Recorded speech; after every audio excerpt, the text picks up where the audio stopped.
teman-teman. Kami dari kelompok 5 akan membuat video terkait pelanggaran HAKI di dalam dunia cyber. Adapun anggota kelompok kami yaitu saya sendiri Melati Putri dan ini teman saya Kania. Saya Yuliana Maria Pandiangan. Saya Nabila Nisa Putri. Silakan tonton video kami. Menyaksikan. Pengertian cybercrime. Cybercrime adalah tindak kriminal yang dilakukan dengan menggunakan teknologi komputer sebagai alat kejahatan utama. Cybercrime merupakan kejahatan yang memanfaatkan perkembangan teknologi komputer, khususnya internet. Cybercrime didefinisikan sebagai perbuatan melanggar hukum yang memanfaatkan teknologi komputer yang berbasis pada kecanggihan perkembangan teknologi internet. Cybercrime dapat mencakup aktivitas ilegal. Cybercrime dapat mencakup berbagai aktivitas ilegal seperti: pertama, peretasan atau hacking, akses tidak sah ke sistem atau jaringan komputer.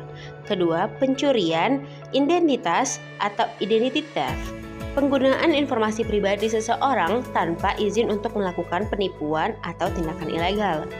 Ketiga, penipuan online atau online fraud, penipuan melalui internet termasuk skema penipuan email dan phishing. 4. Serangan malware, penyebaran perangkat lunak berbahaya seperti virus, worm, trojan, ransomware yang merusak atau mencuri data dari komputer korban. 5. Pemerasan digital atau cyber extortion. Yang keenam dan terakhir, eksploitasi anak. Jenis cybercrime berdasarkan motif terbagi menjadi: pertama, cybercrime yang menyerang individu.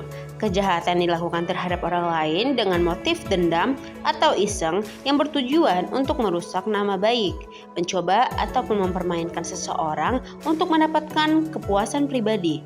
Contoh, pornografi, cyberstalking, dan lain-lain. Kedua, cybercrime yang menyerang hak cipta atau hak milik. Kejahatan yang dilakukan terhadap hasil karya seseorang dengan motif menggandakan, memasarkan, mengubah yang bertujuan untuk kepentingan pribadi atau umum ataupun demi materi atau non-materi. Ketiga, cybercrime yang menyerang pemerintah. Kejahatan yang dilakukan dengan pemerintah sebagai objek dengan motif melakukan teror, membajak, ataupun merusak keamanan suatu pemerintahan yang bertujuan untuk mengacaukan sistem pemerintahan atau menghancurkan suatu negara. Pada dasarnya, bentuk dari pelanggaran hak cipta berkisar pada dua hal pokok, yaitu pertama dengan sengaja dan tanpa hak mengumumkan, memperbanyak atau memberikan izin untuk itu. Kedua, dengan sengaja mengedarkan, memamerkan, atau menjual kepada umum suatu ciptaan atau barang hasil dari pelanggaran hak cipta. Beberapa macam bentuk pelanggaran hak cipta di dunia cyber diantaranya adalah: pertama, plagiarisme. Bentuk pelanggaran hak cipta ini adalah di mana seseorang atau pihak tertentu mengakui, menyalin, dan menyebarluaskan kembali sebagian atau seluruh hasil karya orang lain dengan tanpa hak dan tidak menuliskan sumbernya. Kedua, pembajakan.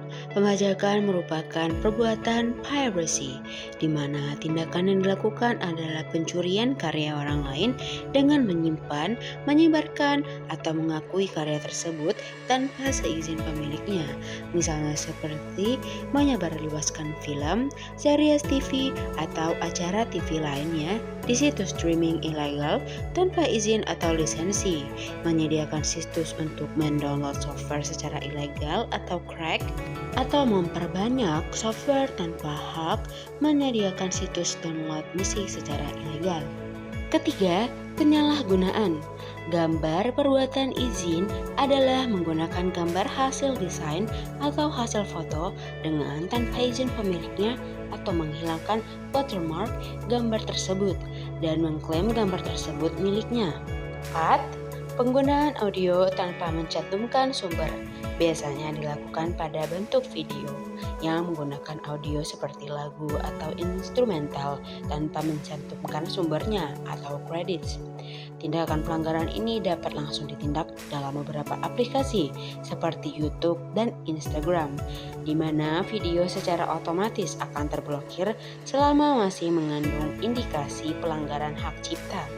Kelima, file sharing.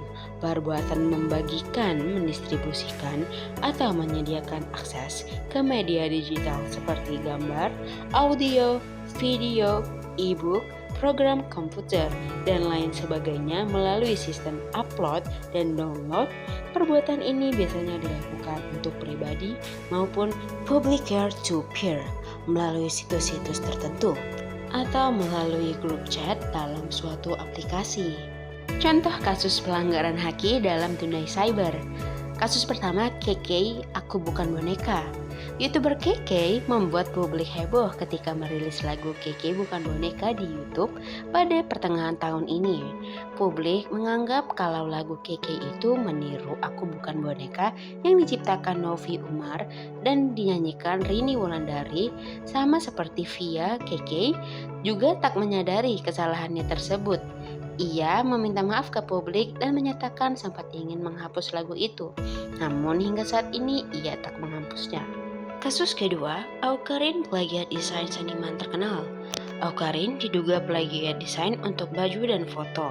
Influencer Awkarin juga sempat tersandung kasus plagiarisme pada tahun 2016. Saat itu, Awkarin mengunggah gambar sketsa yang dianggap mirip dengan desain seniman tato lain. Hal ini merugikan pemilik desain asli karena Awkarin merupakan influencer yang mengambil untung dari konten yang ia unggah di media sosial. Pada 2020, Awkarin juga terkena masalah serupa dan dituding menggunakan ilustrasi seniman asal Amerika Serikat untuk konten pribadinya. Dalam kasus ini, Awkarin memotong karya tulisan desainer bernama Haley Batman dan menempelkannya ke foto pribadinya. Batman pun langsung mention Awkarin di Twitter. Awkarin mengaku salah dan kemudian menghapus foto-foto yang menggunakan karya Batman. Awkarin berkilah dirinya tak bermaksud untuk mencuri atau meniru karya Batman. Kasus ketiga, Armada diduga contek lagu Ever pada 2017. Pada 2017, band Armada juga tersandung kasus plagiarisme. Lagu berjudul Asal Kau Bahagia disebut-sebut meniru Lee Xing Yu milik boyband asal Taiwan Ever. Kemiripan kedua lagu ada di bagian ref. Vokalis Armada, Rizal, berkilah bahwa dirinya baru tahu ada lagu yang mirip dengan karyanya itu.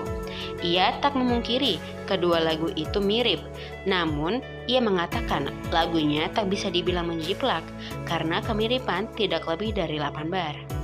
Kasus keempat, Cinta Ini Membunuhku karya The Massive mirip lagu My Chemical Romance.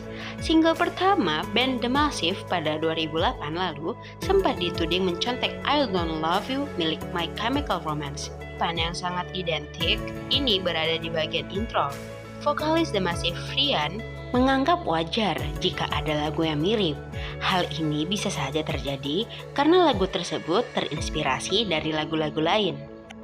Nah teman-teman, cybercrime atau kejahatan siber dalam konteks hak kekayaan intelektual atau haki telah menjadi ancaman serius di era digital. Di Indonesia, kasus-kasus seperti pembajakan software, plagiarisme digital, dan pelanggaran hak cipta online diatur dalam Undang-Undang Nomor 28 Tahun 2014 tentang Hak Cipta dan Undang-Undang Nomor 19 Tahun 2016 tentang ITE. Berikut langkah-langkah pencegahannya. Pertama, edukasi dan kesadaran. Menekankan pentingnya memahami hak-hak haki dan bagaimana melindungi karya. Kedua, melindungi karya. Menjelaskan cara melindungi karya dengan mendaftarkan haki menggunakan lisensi dan watermarking. Ketiga, berhati-hati dalam berbagi karya. Menjelaskan risiko berbagi karya di internet dan pentingnya menjaga kerahasiaan informasi penting. Keempat, menghindari situs web dan aplikasi tidak resmi. Menjelaskan bahaya mengunduh atau menggunakan konten dari sumber yang tidak terpercaya. Kelima, menghindari penipuan online. Menjelaskan bagaimana penipu online dapat mencuri informasi haki dan menggunakan untuk keuntungan ilegal. Dan terakhir, melaporkan pelanggaran. Menjelaskan cara melaporkan pelanggaran haki ke pihak berwenang. Sanksi bagi pelanggar dapat berupa pidana penjara maksimal 10 tahun dan atau denda hingga 4 miliar rupiah sesuai Undang-Undang Hak Cipta.